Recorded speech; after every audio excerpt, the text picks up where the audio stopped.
This morning we have an interesting subject, which probably is not as generally known as might be desirable. In antiquity, the first sciences to be developed were mathematics, astronomy, and music.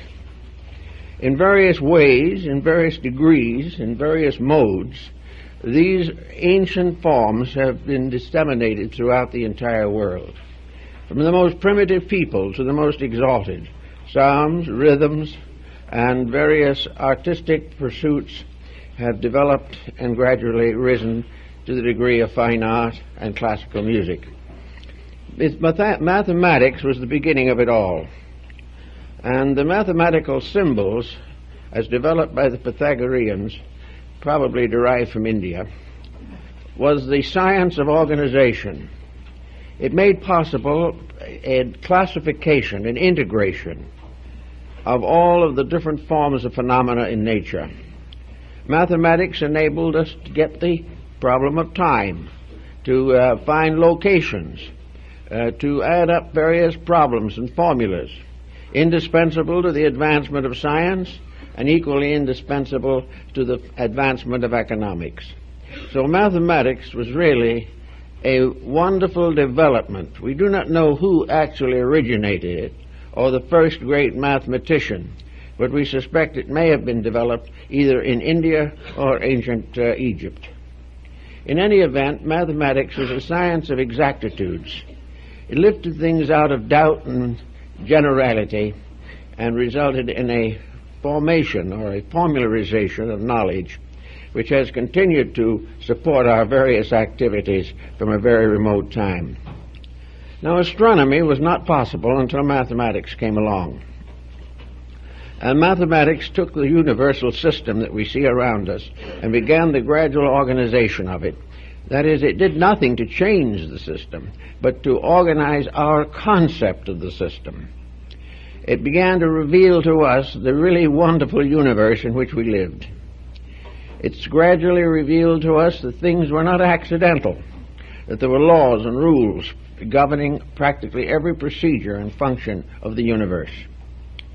The combination, therefore, of mathematics and astronomy, added together, formed what has been called astrotheology.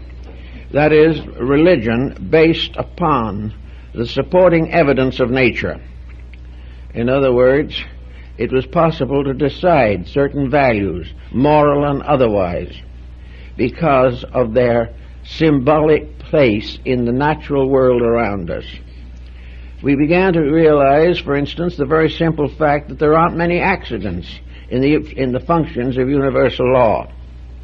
We began to realize the effects that follow causes, and also the timing of cycles. We began to develop the theory of protecting agriculture through knowing the seasons and all the different forms of planting and reaping came to our attention and were integrated into a pattern. It all added up to one simple fact. We were living in a wonderful universe ruled by something. Now, what it was ruled by was still a little dim, because the physical form of the universe seemed to be all that we could find out about it. But gradually there came to the realization of these people that the physical universe was a symbol, that the processes which exist and make the universe a symbol are invisible. And gradually, out of the contemplation of visible things, we began to recognize the need for invisible forces behind these things. We could see bodies, but we couldn't see the life in them. But we could find out something about it by watching its effects in the material world. We could not control completely our integration of the vastness of the universe, but we were able to gradually create a series of laws by which we could obey the simple phenomena of life.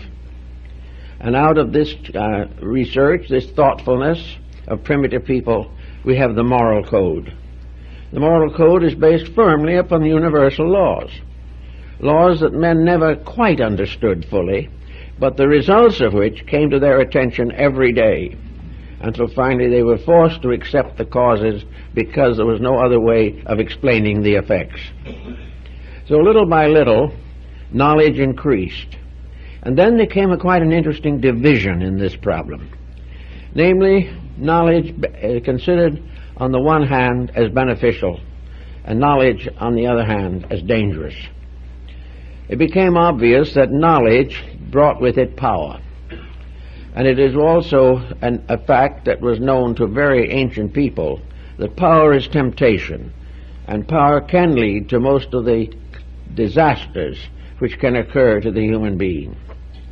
Therefore, knowledge without ethics, skills without integration of consciousness, the individual operating in the material universe without sensing the responsibilities which are involved in existence, was a danger and a menace to the rest of society.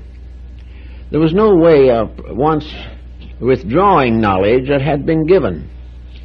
Once the knowledge was available, nothing could put it back again into secrecy. The only answer to this problem was to keep it secret from the beginning. Now, the problem of secrecy was largely in the hands of a philosophical priesthood, or perhaps we might say a great theological structure. This structure was dedicated to non-profit. These teachers and philosophers were dedicated to the service of humanity and were free from all the temptations of personal aggrandizement. These, in turn, decided to censor knowledge so that it might be safely communicated. Knowledge that could not be communicated would die with the original owner. Therefore, there had to be a way of handing down knowledge from one generation to another. And as time went on, it had to spread from one nation to another until it finally reached the circumference of the entire planet. So to do this successfully, though something had to be done to protect those forms of knowledge which by exploitation could become a menace to the survival of peoples. This story is more or less also unfolded in the Platonic account of the destruction of Atlantis. In Atlantis, skill became greater than morality. Power took over. Ethics was compromised. And finally, the entire continent destroyed itself. The misuse of knowledge must end in tragedy, must end in disaster.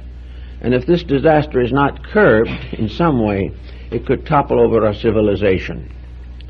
So the ancients decided the one way was to put certain restrictions upon the dissemination of knowledge. These restrictions, added up together, formed a kind of system of instruction, which came to be known as the mysteries. These mysteries were schools, universities, colleges, dedicated to the preservation and dissemination of knowledge under direction and control.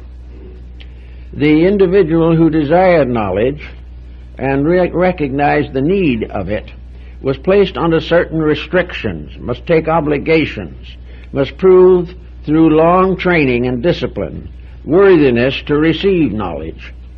It was the purpose of these ancient teachers to make sure that nothing important to the advancement of man could be captured and held by selfishness or ambition or avarice. It was necessary, therefore, to select the custodians of knowledge. For this reason, we find most of the ancient teachers had schools or systems by which they communicated knowledge. The school of Pythagoras at Crotona was one of the most famous of the ancient world. The school of Plato at Athens was another.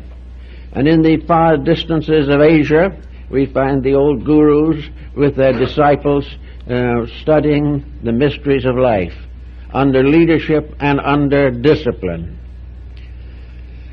As time went on, of course, much of this knowledge gradually crept into public domain.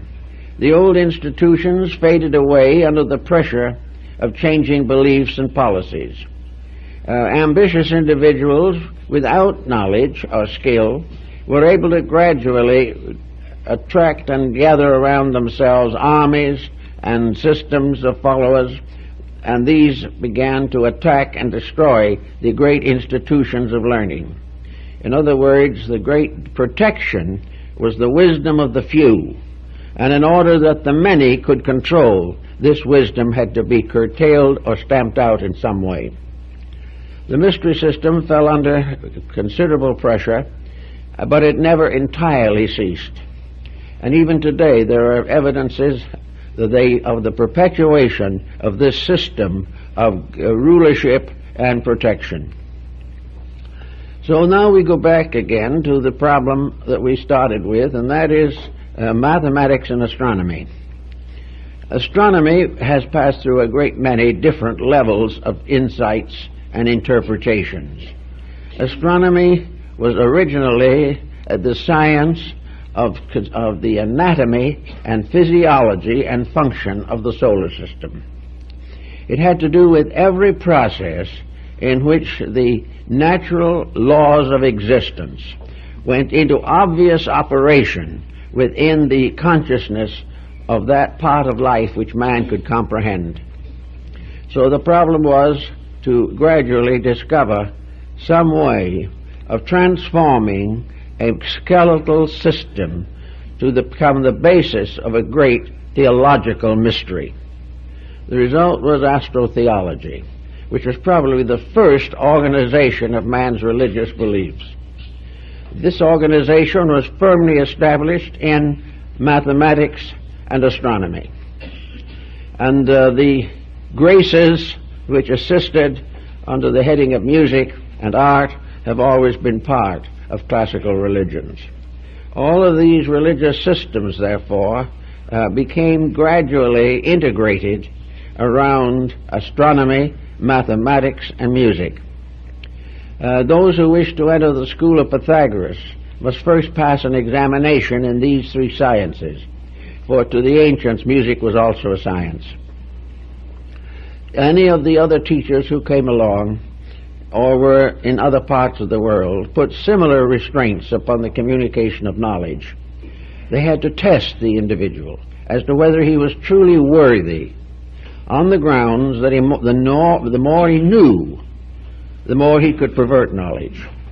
If he was selfish, he could use it to destroy or offend or disintegrate the society to which he belonged. It also would provide him with the ambitions which might lead him to conquest, war, and many great disasters. So the ancients had these testings. Now Homer, in a section of his writings called The Cave of the Nymphs, describes the initiation rituals of the ancient astrotheology. And we first point out and notice that the one great religious, astronomical, mathematical day was New Year's, the winter solstice. This was the beginning of the year for antiquity. At the beginning of the year, this solstice point was of the greatest and most basic importance. Well, I think we must also realize in studying this that practically every religion and esoteric system we have in the world today developed in the northern hemisphere. And all of the calculations that are made are based upon the precession of the equinoxes and, of course, the solar system of the year in the area of the northern hemisphere. At that time, we find the zodiac already fairly well known. We find that most of the symbols found in religion were also to be found in astronomy. We realize, for example, that the 72 elders of Israel were the 5-degree divisions of the circle of the zodiac. We know that the 12 signs became 12 apostles, 12 disciples, 12 leaders, and also that the course of time were associated with 12 major religious revelations. We find that almost every unit that has to do with man's survival is in some way mathematically keyed to the zodiac. Now, in the old time, and even later in the mystical writings of Jacob Boehme, the arrangement of the zodiac is slightly different from what we generally use in astronomy or astrology today. We still begin, technically, the zodiac with the sign of Aries. But whereas we usually think of this as placed on the eastern angle of a horoscope, in the ancient times the sign of Aries was placed in the midheaven. In other words, it was at the highest point, and that was the point of the, we might say, the beginning of the year, the New Year's ceremony, usually occurring between the 20th and the 25th or 27th of December. At this time, the sun was born again. It rose from the dead of the old year. It began to move northward, and in moving northward with its own strange power began to release the life locked in the earth. So the ancients considered the sun as the principal symbol of deity. No ancient person of wisdom or insight ever thought of the sun as that being, but rather the mirror of it. To the Greeks, the sun god carried a shield, and this shield was the mirror of the sun. It was not the sun, but the sun was there as a symbol of order, life, resurrection, fertility, and inwardly of the illumination of the soul. Therefore the sun became an object of worship everywhere. In Egypt, for instance, in the course of the development of the doctrine of Akhenaten, the great reformer of Egyptian mysticism, the Aton, or sun, was the supreme symbol.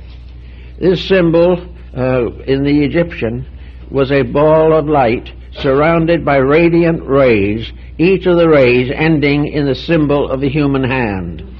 Therefore the sun was radiating in all directions, lifting up everything that came in contact with, bringing death to life out of the earth.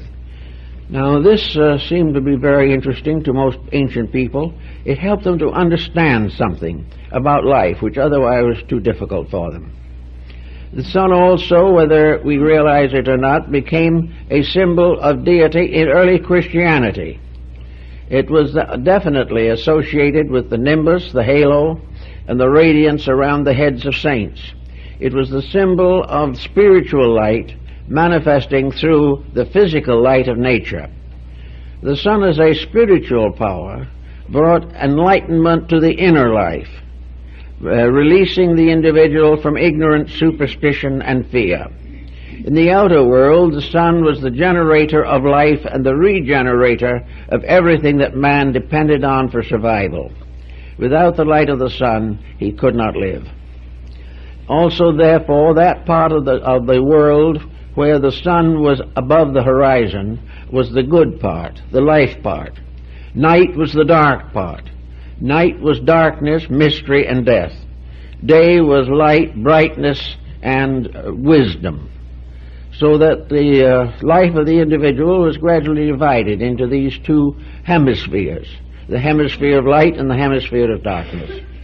Light became the symbol of growth and hope and wisdom. Darkness was a groping. Therefore darkness became an appropriate symbol of ignorance. That which was ignorant lived in darkness. That which was wise lived in light. Now, how did the ancients understand ignorance? To the common people, ignorance was lack of formal education. To the priests of the mystery, ignorance was the lack of internal realization of good.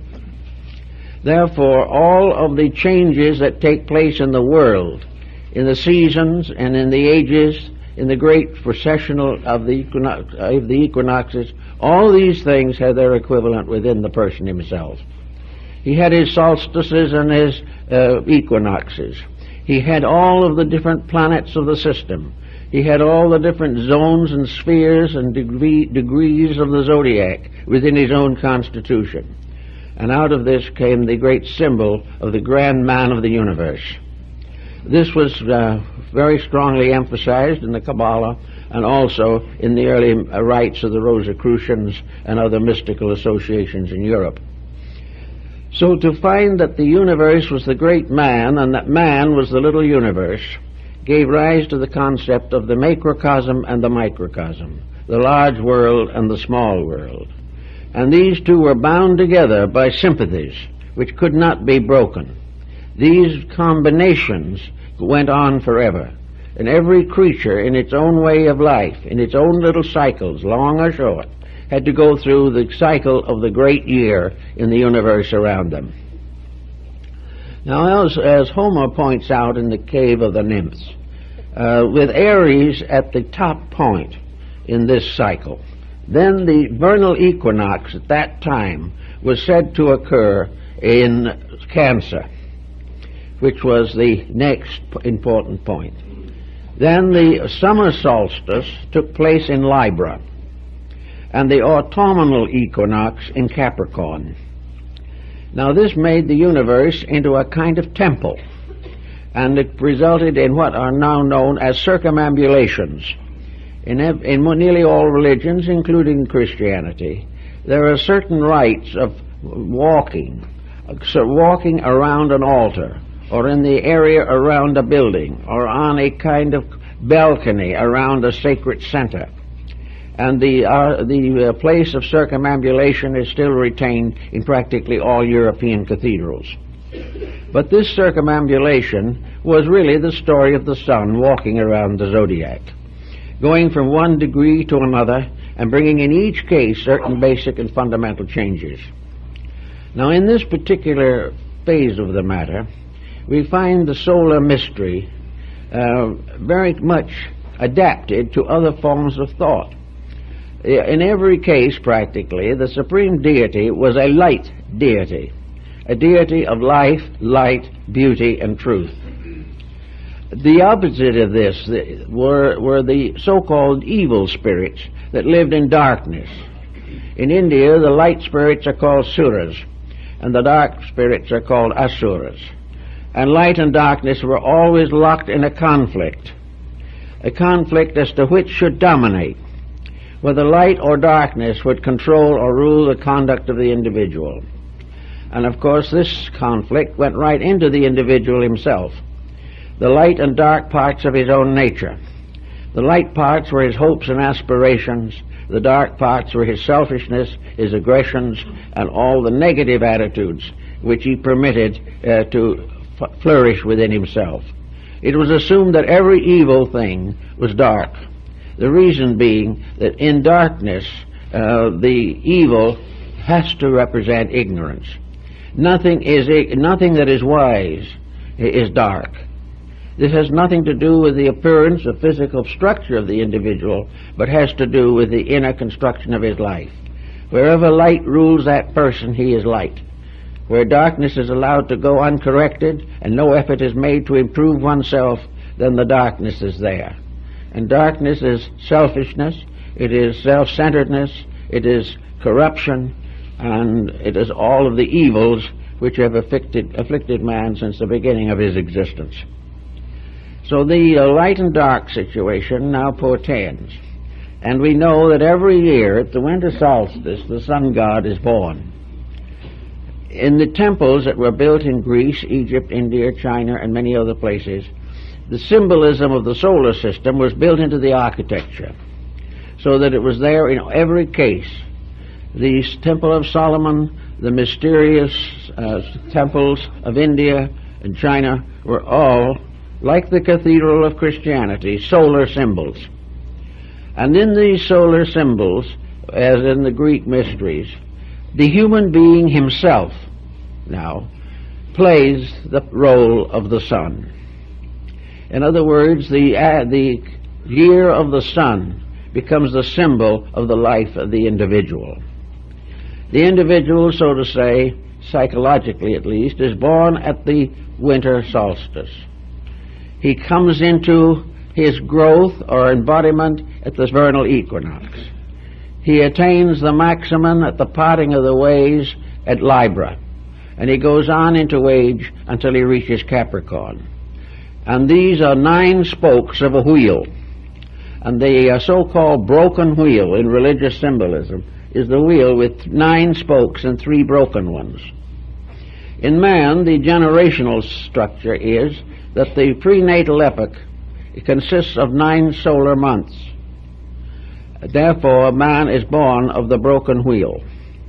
Furthermore, of course, the ancients said that man, coming to true birth, must pass through 9 months in the womb of his mother and 3 months in the womb of the temple. In other words, the year was completed by 3 initiatory degrees by which the individual came into his own maturity. The individual was born with 3/4 of the circle. The other quarter of the circle had to be earned. And the 3 degrees of this earning have been perpetuated in most of the religious and mystical organizations of the world from the beginning. So the individual, to perfect his life, must pass through the experiences which are indicated by this solar system structure. Homer tells us, for instance, that souls coming into birth entered through the sign of Cancer, and at that time they drank of the cup of Mnemosyne, of forgetfulness, and forgot all else but what's coming in the future. They then descended through Leo, Virgo, to Libra, and Libra was a pair of scales, and the Libra scales is the psychostasia of Egypt, the weighing of the soul. It is the dividing point between the involutionary and evolutionary march of the soul through the zodiac. Having attained this balance, and having been tested, the soul then begins to emerge from the chrysalis of its material existence. And from the time it enters Libra to the time it reaches Capricorn, it is advancing toward enlightenment. At Capricorn, it comes to the gate of exit from the body. The Cancer is the entrance to the cave. Capricorn is the exit.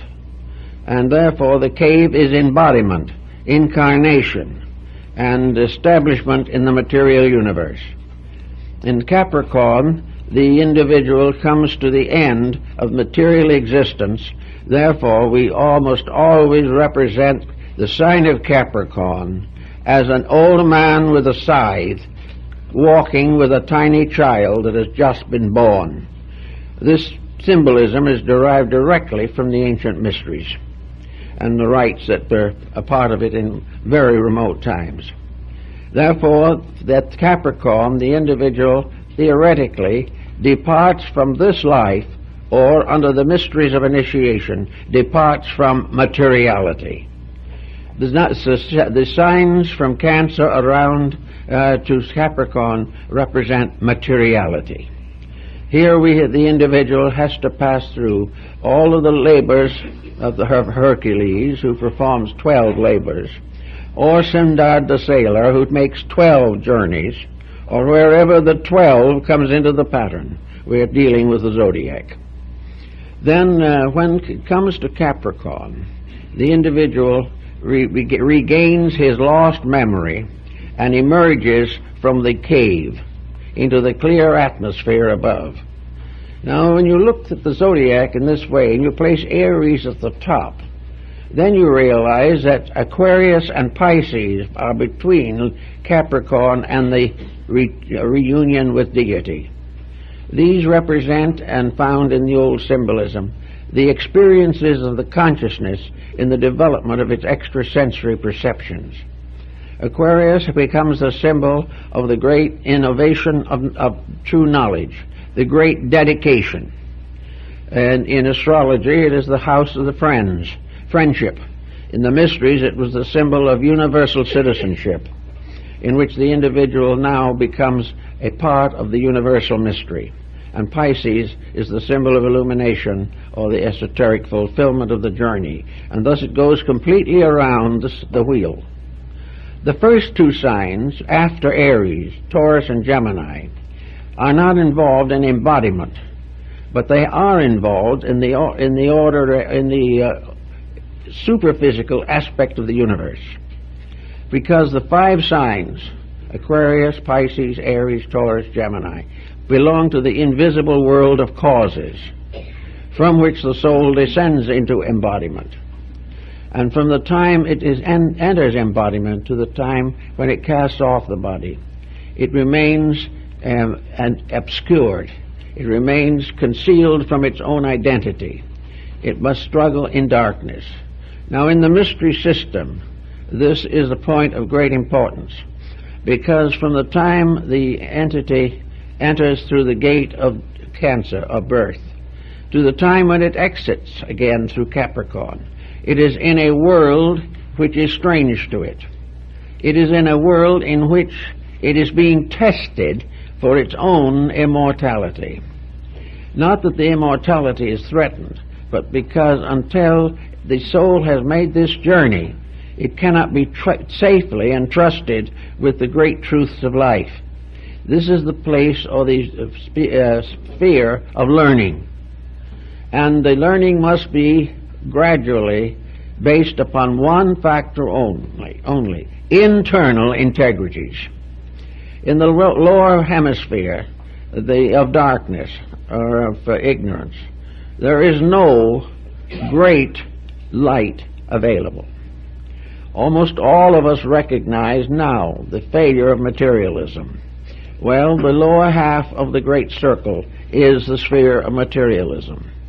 Materialism is the ethical darkness. It is the darkness which has resulted from man turning from the ways of light, or refusing to light the darkness by his own conduct. The labor of the individual, therefore, is to bring light into darkness. First, the light coming in himself from his own darkness, and then later bestowing light upon the whole world which is in darkness. Therefore, the great teachers are the light bearers, who must bring light and hope to the dark semicircle of the lower half of the zodiac. Now, in getting into this, then, we find what we know today to be true, that we live in the material world, which is a world of uncertainties. Our facts are very few. Our convictions are numerous and conflicting. We do not, any of us, have the answers to the ultimate. And we are not going to have those answers given to us. We must release them from within ourselves. Therefore, in this hemisphere of darkness, each individual must work out his own salvation with diligence. Those were the last words of the Buddha. We must, each of us, find the light according to our own integrities. To do this, we must have dedication. And this dedication is, whether we realize it or not, bestowed by birth itself. From that time on, we must develop this dedication by personal effort. We must resist every day those forces and conditions which perpetuate darkness. And darkness is always lack of the final form of light, ethics, or the recognition of the essential values of integrities. If the individual goes along this pathway, he comes, as in the Egyptian ritual, finally into the great hall of the twin truths in Amentet, the abode of the great god Osiris. Now, Osiris has as a symbol an eye, and that eye, of course, is the sun. And this eye represents the sun of the underworld. When the individual is in the lower half of the zodiac, the only sun that can shine into his life is from within himself. He must gradually release the great light that was bestowed upon him in heaven or in the divine worlds. In the meantime, if he comes into the hall of Amentet, he stands before Osiris, who wears the plumes of the north and south, that is, the plumes of the spiritual and material halves of the zodiac. The crown of Osiris is inclined exactly to the degree of the solar axis at the present time. In other words, the ancients knew the inclination of the axis. This deity, then, becomes the judge of the quick and the dead. And this deity is the sun in its karmic aspect. The soul of the deceased person is represented by a symbol. And this soul goes into the presence of Osiris to be judged. to be weighed in the balance. And we have here a very interesting series of symbolical rituals which can be mentioned briefly. First of all, the court of Osiris in the underworld is the place for the assessors or the judges, and this was the origin of the present jury system, where the individual is judged either victorious or defeated by a jury of his peers. In addition to the juries, which sit at the upper end of the great papyrus symbols on the scrolls of the Book of the Dead, there comes forward the defender, the public defender. In this case, the public defender is the one and only son of Osiris, born posthumously after his father's death, therefore called the son of the widow. And this deity, Horus, with the eyes of the solar hawk, stands before his father and asks leniency for the soul under judgment. And as the trial proceeds, this leniency becomes, in a sense, the fact that Osiris' son is going to carry the guilt of the person if he cannot survive the test by his own strength. Then the weighing of the soul takes place, and on one end of the balance is the feather of the law, Mayat, and on the other end is a little vase containing the heart of the dead person. And the dead person's heart cries out in the ritual, "Let me not perish with the body that dies in a day." Therefore the soul asks for consideration and forgiveness. The prosecuting attorney is in the form of Typhon, the mysterious water beast of the Egyptians, a creature combining in symbolism the attributes of a hippopotamus and an alligator. This is the one that is to receive the soul if it is not able to go on to the better life. And of course, to the Egyptians, the meaning was very obvious. This creature that swallows up the imperfect soul is re-embodiment. If it doesn't pass, it must come back.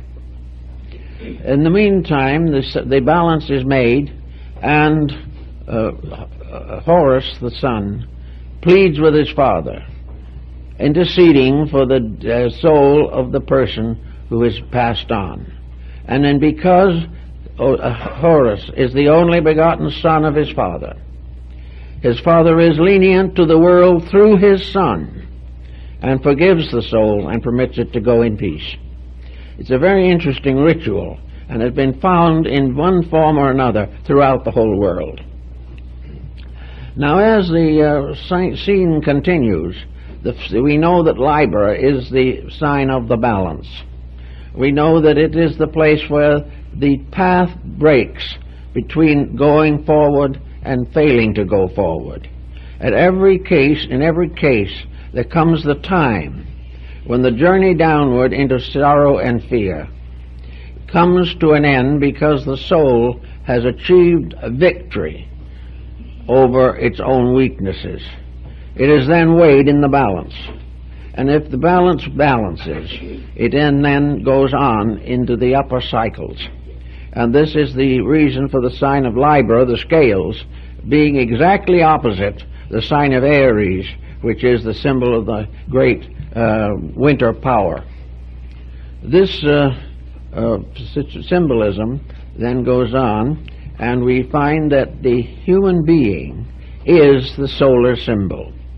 The human being is the creature that must make the circle of the zodiac inside of itself, not out in the world, but it must perform the 12 labors, and through the performance of the 12 labors, prove that it is ready and worthy to receive enlightenment.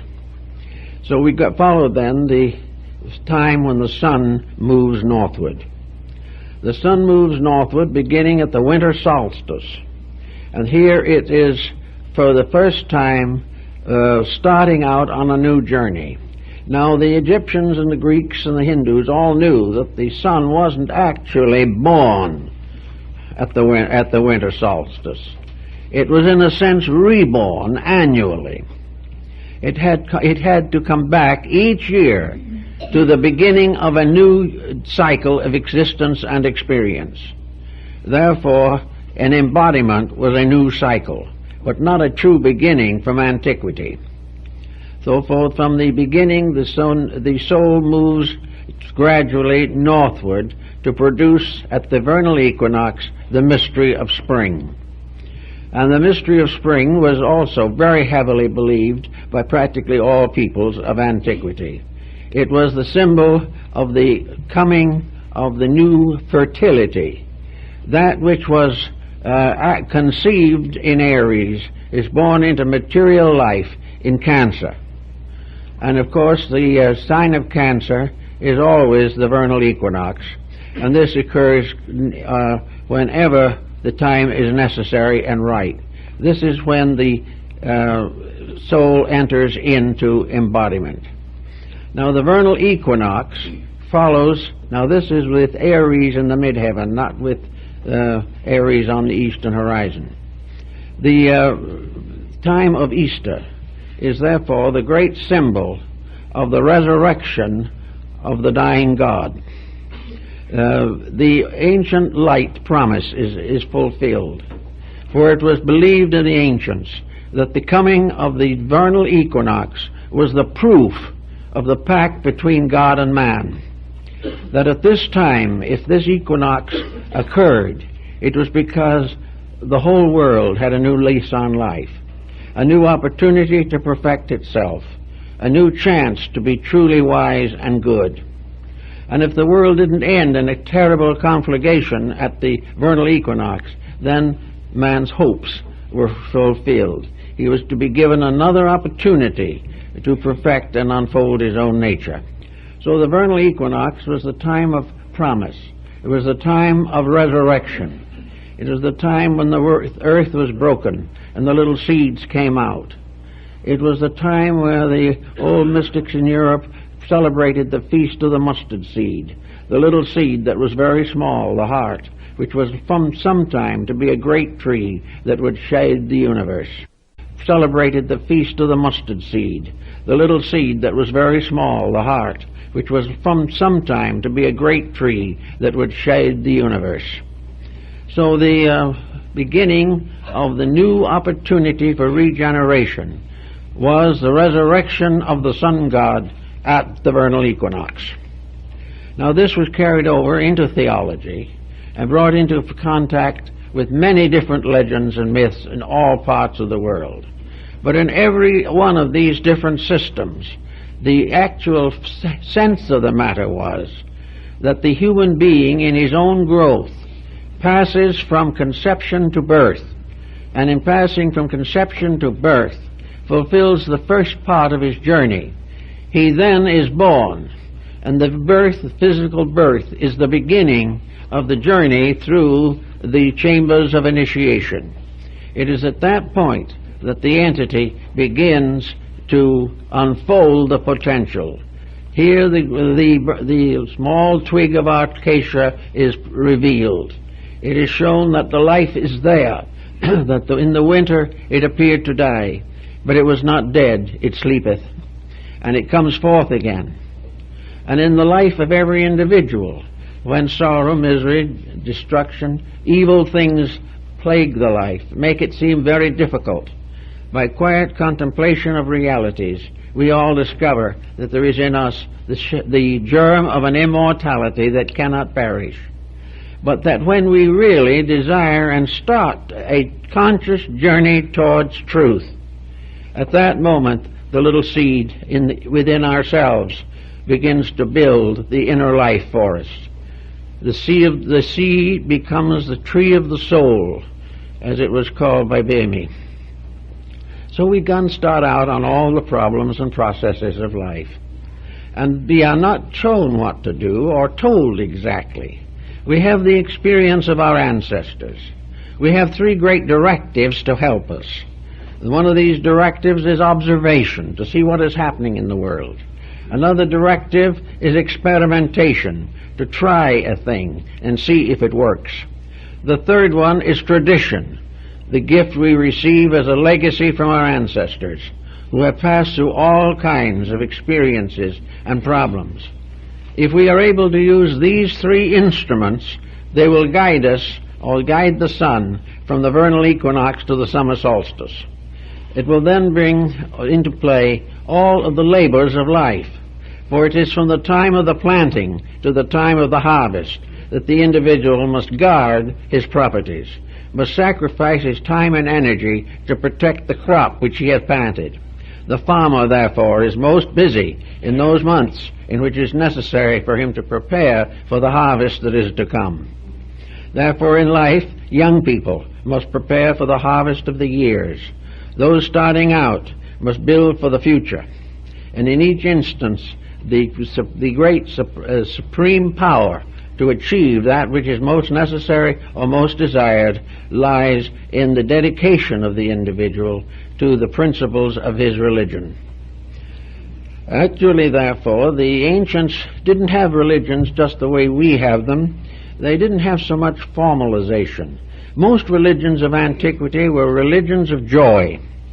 There were very few sorrows in the religions of ancient peoples, because they believed so firmly in the reality of good that they even accepted troubles and tragedies as testings of good, of means of strengthening. Adversity tempers the steel of the human soul, making it strong in emergencies. And the old peoples of the worlds of long ago accepted many of the problems that we reject simply because they realized they were part of life. So in this part of the testimony, we go back again to the temples, and we find that the disciples take these initiatory vows and begin the journey through the three primary degrees of initiation. And the son does the same thing in the three primary degrees between the testing of the soul and the entry of the cycle, the sun cycle, into Capricorn. Here we find three definite efforts made to prepare the individual for the three great steps that he must take later. Here he is supposed to conquer the three parts of himself which are subject to the stress of initiation: the body, the heart, and the mind. By the body he must discipline the flesh until it becomes serviceable as an instrument, to give it all care that is necessary. No legitimate system of ancient religion ever tormented or tortured the body for purification. It was simplified. All the luxuries might be eliminated, but it was necessary to protect the body because it was the contact with the world of experience, and without that the great trip could not be successfully made. After the body was obedient to the will and to the heart, then the second step was the purification of the emotions and the heart. Here the individual had to generate a new discipline upon the emotional life of himself. He must purify his affections. He must control his appetites. He must have all kinds of hope and a positive and constructive emotions. He must gradually overcome criticism. He must cure the causes of neuroses and things of this nature, so that actually the second step in the three steps was to gain control of all pressures which arise through illusion and fantasy within the life of the person. Then the third step consisted of the purification of the mind. The mind, so that it could be no longer a problem to the life of the person. The purification of thought included, of course, complete overcoming of selfishness, self-interest, pride, all of the arrogances and all of the worldly values which many people cling to so tenaciously. In other words, the mind must be detached from everything which will not survive after the body dies. We are to take with us in the mind only that which is not dependent upon the body, but is dependent upon the insight of the individual himself. Now, having accomplished these three labors over these three signs, the individual has become gradually cleared of some of the problems which we face today, because in these recent times we have lost contact almost entirely with this concept. We are no longer in a position to understand just what all this adds up to. But one thing we do know is that gradually so-called progress has destroyed the integrity of millions and millions of people. We are no longer able or willing to use the body and the physical embodiment for the improvement of nature, for the strengthening of character, for the extensions of knowledge, and through the birth and rebirth within ourselves of those elements and factors and parts which are necessary to our perfection. We have therefore gradually changed our Father's house into a place of merchandise. We have taken it and we have disfigured the entire purpose of evolution. We have failed to recognize the real reason for the gift of the sacred year. For a year is a period set aside for the growth of beings. It has something to do every year in repeating and repeating the evidence of what is necessary. The year becomes the great teacher of each person if that person will be observant of what happens during the months of that year. He will also gradually come to recognize that the loss of the memory of the past at Cancer, when he enters the gates of oblivion, this loss is restored to him at Capricorn. And as he brings his life into perfect order, the whole pattern of his life will be revealed again. He will remember, whereas previously he forgot. Previously he forgot his divinity and remembered only the humanity that was being born in him. At Capricorn, he is no longer locked into the memory of material things, but restores his memory of the divine world from which he came. So the year is a very great symbol of things, a symbol that we all could do something about. If, however, we imagine for a moment that this whole pattern of this astrotheology does have a meaning that is more profound than we realize, we know that it was protected in one way or another, so that the human being who was not prepared to receive it would not be likely to gain a knowledge which would damage him. But now everything has more or less changed. The old systems have gone away. There are still traces of them, and some very good older systems still function. But for the most part, people today have no consideration for the consequences of action, and they have no realization of indebtedness to the universe, a debt which must be paid by conduct. While this condition remains as it is, we have some of the great tragedies of life. At some time in the remote past, for example, science, which was in the hands of a very exclusive group, not exclusive in the sense of snobbish, but exclusive in the sense of knowing, informed, and morally incorruptible. This knowledge was placed in the keeping of persons who had already forsworn all personal advantage, who had already forsworn any action for profit that was contrary to principle, and had accepted the obligation that everything that man discovers must be brought to the altar of God. Now, as a result of this type of disagreement, discourtesy at the moment, we can take a little look at science. Here we have probably one of the most valuable instruments the world has ever been given, an instrument founded in the great triad of mathematics, astronomy, and music. Science which has developed itself in many, many ways and has given us a great number of very pleasant privileges and has made life easier for millions of people, and in this respect has gained our confidence. But we begin to notice something.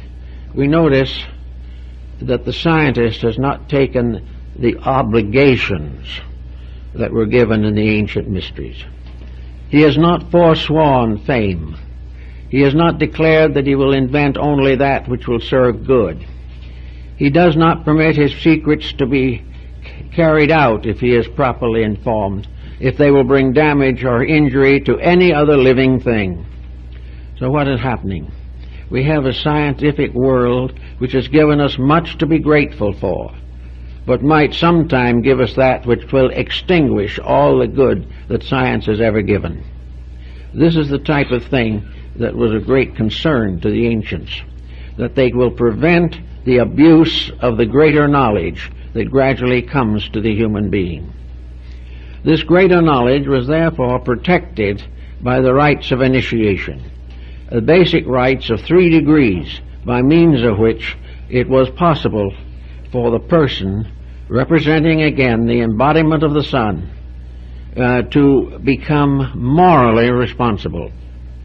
So in the first degree of the ancient rites were given the first primary purifications.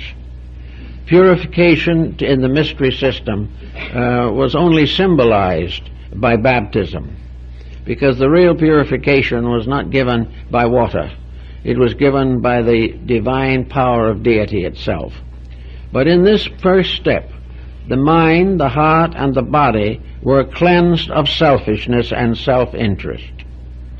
The individual became as a little child, seeking truth, realizing that the things around him which he has assumed to be truth are not necessarily true. Many things that we believe are not so. Many things that we disbelieve will ultimately be proven to be true.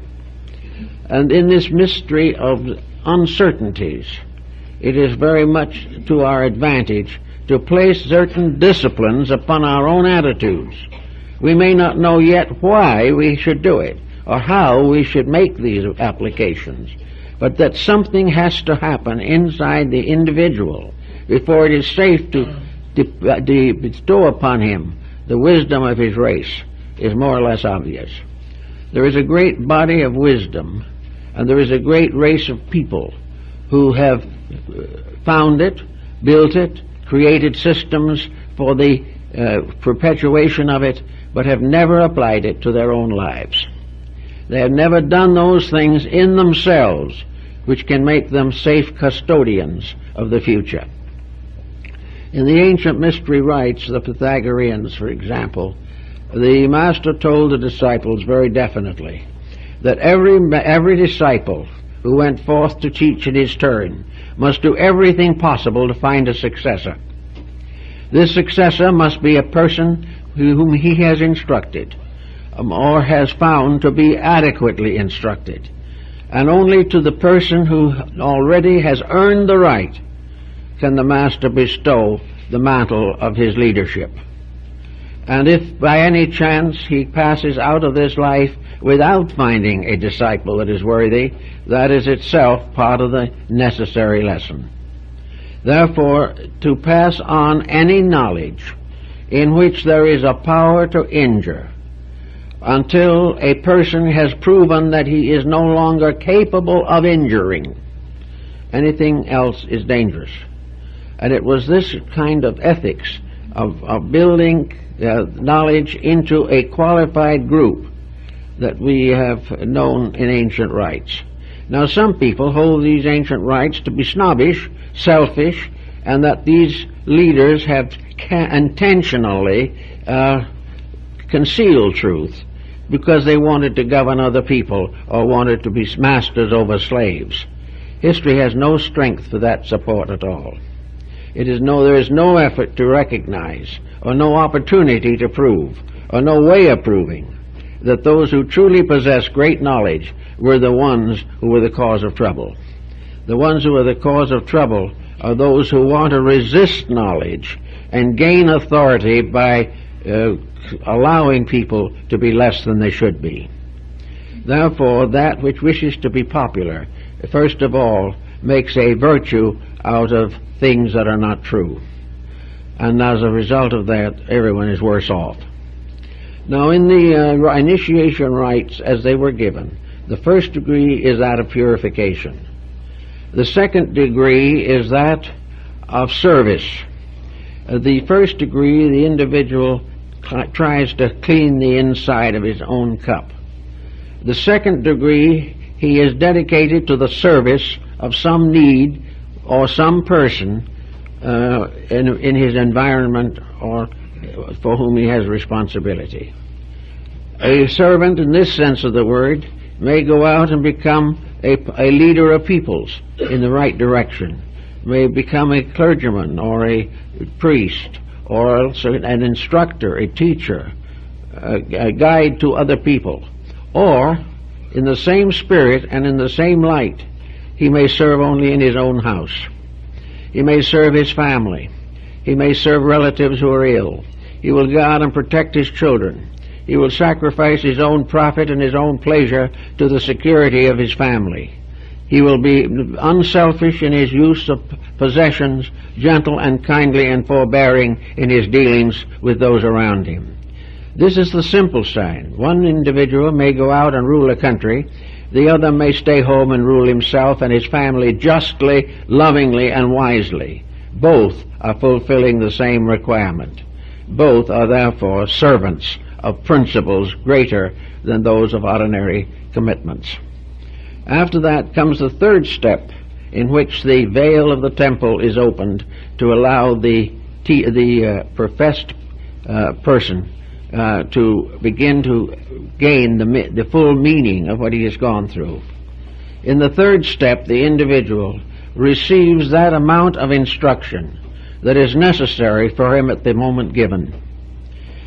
He is then given the keys to use certain knowledge which was previously denied him.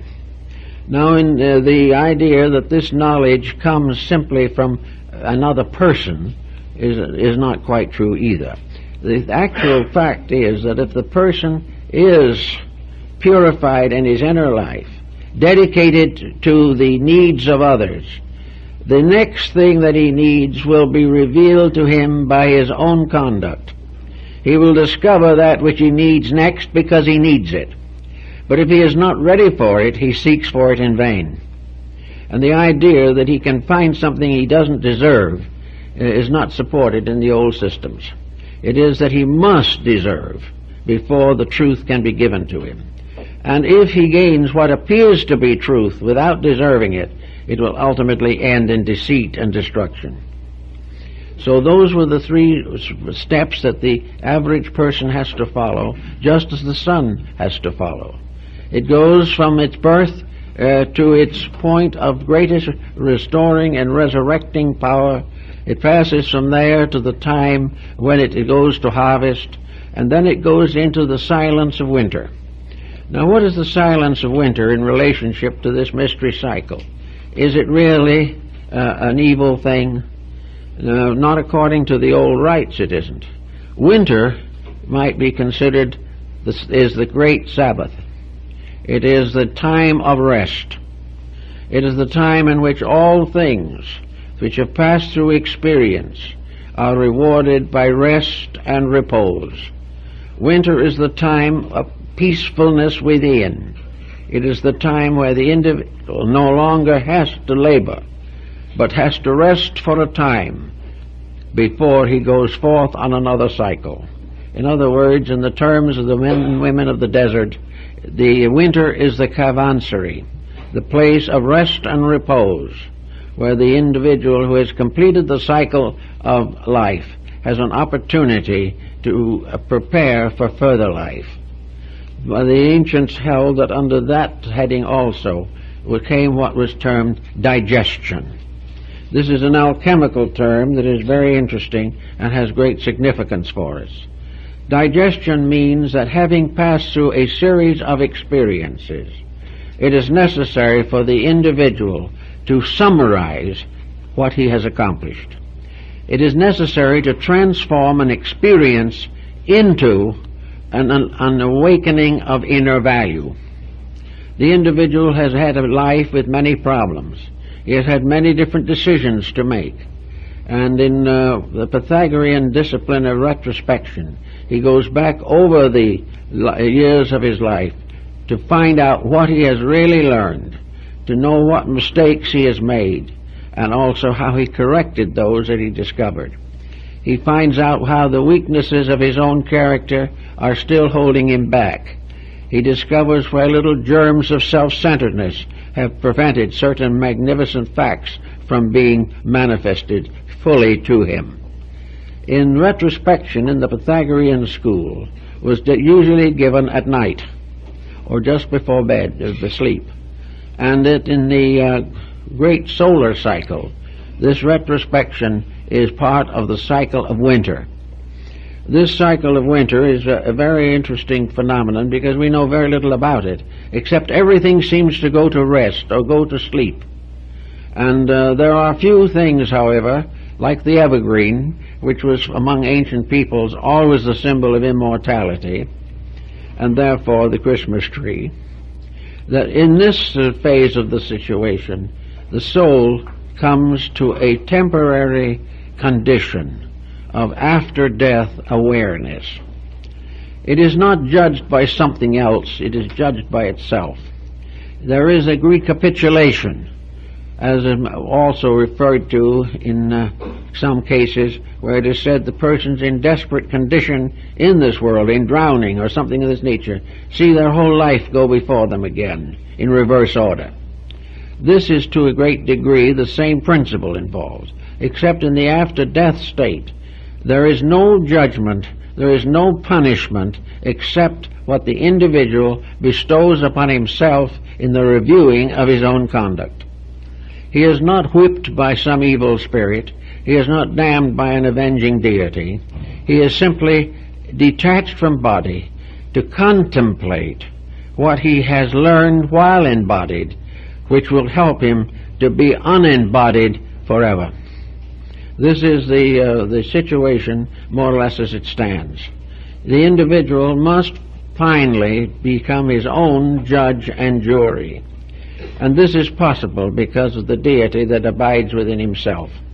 He is judged by himself, but he is judged no longer with the modifications of his personal interests and desires. He is not judged because he wants to do this or wants to do that, and he cannot say, "I'm sorry, but that was the way it was then." He has to face the exact fulfillment of his previous life. He has to realize what he did was right and what was not right. And for those who have had a very miserable existence with very little discipline, the experience will probably be a little humbling, but never evil, never corrupt, never a terrible pain, but rather a deep realization of failure. But always in the realization of failure, the promise of ultimate fulfillment. So that in the dark part of the winter, we find the loneliness of that which is the human state.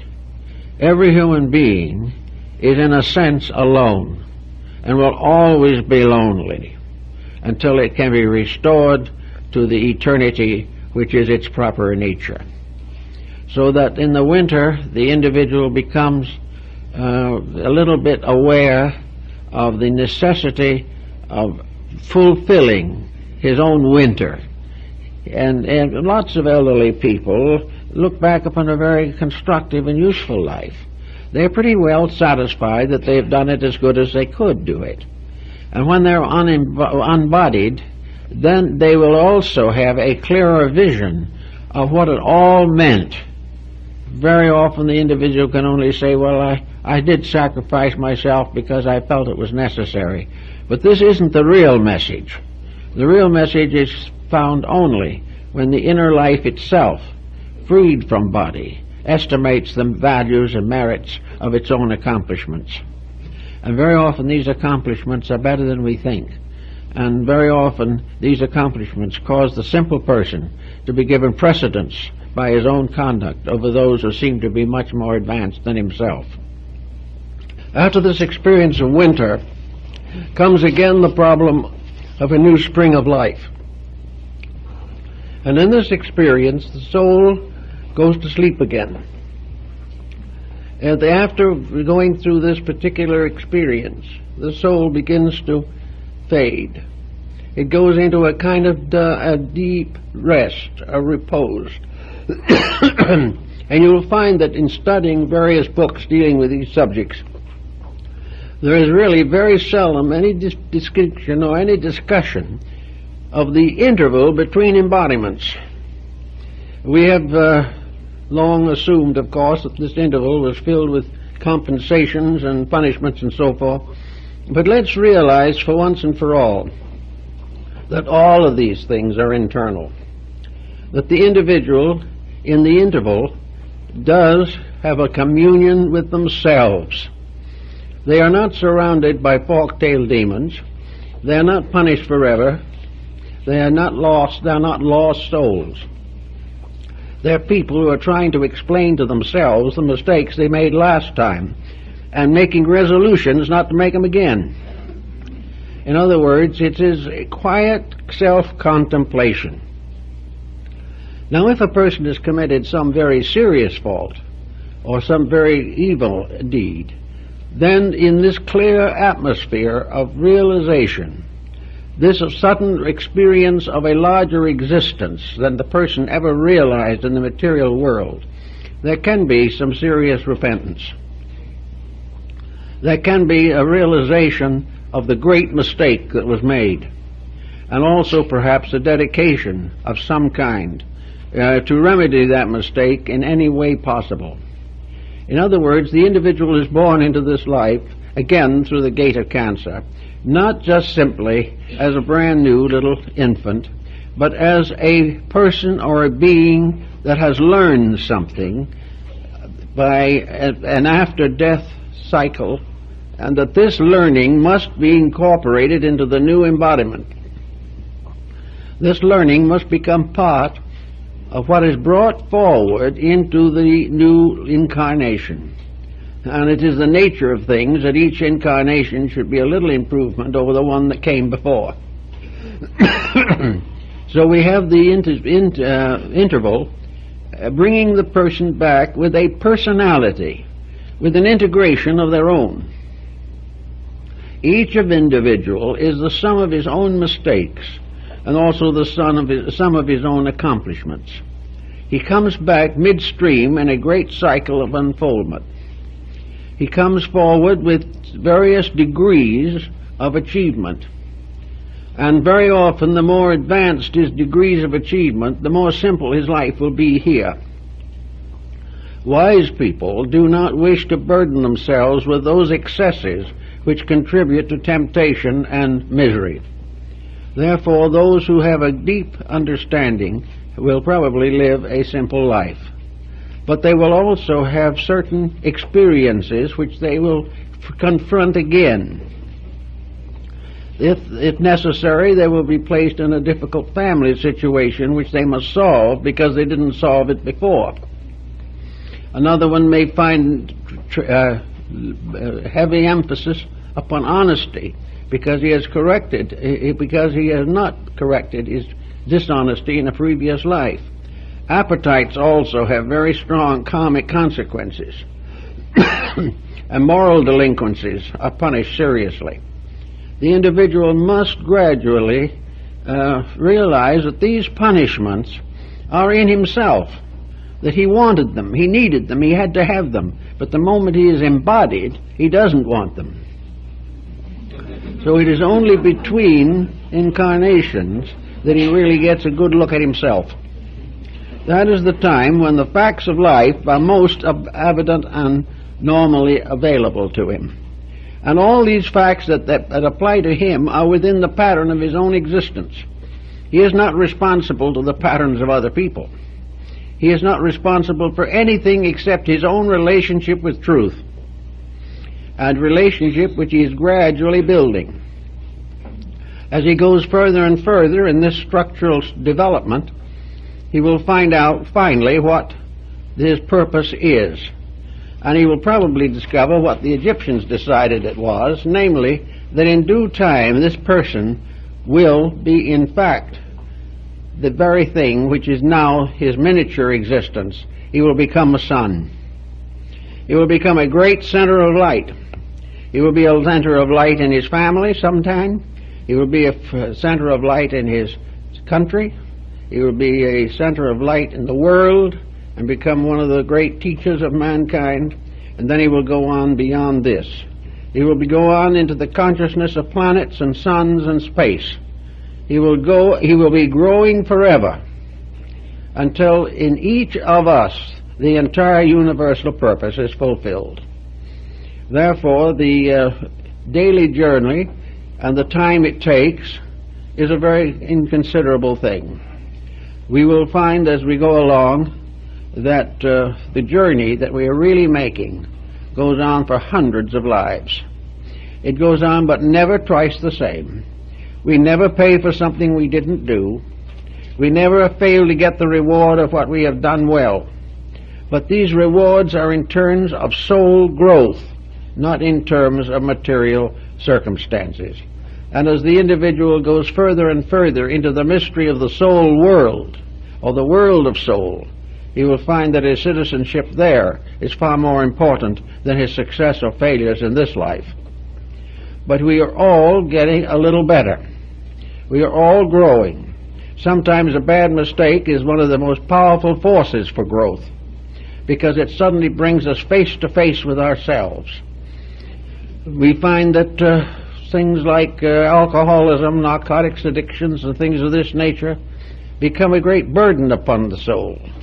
But the soul learns to overcome them, and in the overcoming it gains a strength otherwise impossible to it. So everywhere, every time, always, the growth is going on to the best of the ability of the human being to perform growth. So in this way, the sun becomes a kind of master plan, which by coming around each time begins to bring a cycle of experiences to nature. Each year the sun comes back to the world. Each year the world is just a little different. Each year the sun performs a slightly different service, and over the period of ages these services vary greatly. But in all cases, nature continues to produce this solar cycle, the sun, in order that it may fulfill its own purpose. The sun is the cleanser, the purifier, the illuminator. And it will come every time to carry on this particular task. Sometimes it will find a dark world waiting for it, heavily burdened with its own errors. Sometimes it will come to a better world, where things seem right. But always the sun in its cycle is working towards the one great end. And that great end, of course, is the final illumination of all that exists. That all things in themselves and by themselves and for themselves shall be fulfilled, or be perfect in their needs and in their operations. Thus we can find in the old sacred books how often the sun deities are called by names that are more or less solar. How we find in every mythology the legend of the dying god. We find forever the mystery of the resurrection through dedication. And we also learn that in this world, gradually, happiness and security come from inward disciplines and dedications. That the individual who disciplines life to the best of his ability is gaining ground. The individual who is gradually weeding out his own selfishness, is gradually correcting his own intensities, who is gaining control of his emotions, and who is no longer able to injure others merely to the satisfaction of his own temperament. As these factors fade out and his life is smoothed out as a quiet, gentle, growing towards reality. If it does this, and we are able to make it work in this way, we will find that every lifetime has importance. Now, those who are already part way through one of these lives, as we all are, has much to be grateful for. Many people between the middle life and the terminal years do go through a certain period of mental reorganization. Carl Jung, the psychiatrist, makes special notice of this, how people gradually, as they get older, become more and more aware of the universal and less bound to the local situations of living. Little by little, we get rid of the things that we don't need. We pass on to others what they want and we no longer want. And it becomes more and more obvious that for the long journey it is best to travel light. And therefore we dispose of ballast. We do not want it, because gradually we find that the things we love the most are not going to be permanent. We're going not to have them anyway, so we find ways of getting rid of them. But while that is true, that inside of ourselves, which is permanent growth, becomes more obvious every day. Permanent growth makes us happier, richer, and better equipped for the great cycles of life that lie before us. And actually, every time we come into the world, the sun moves northward and brings to us opportunities for growth. But most of all, the light, which is the internal and invisible sun, is bringing to ripeness and to fulfillment the harvest of precious powers and values locked within ourselves. As the sun produces the symbol of the sprouting of the seed, so the light within ourselves produces the ripening of all the inner values of consciousness. And the sun which brings the harvest to the earth, it brings as a light to the mind and hearts of human beings, so that they may too have the harvest of their years and have a great and wonderful future.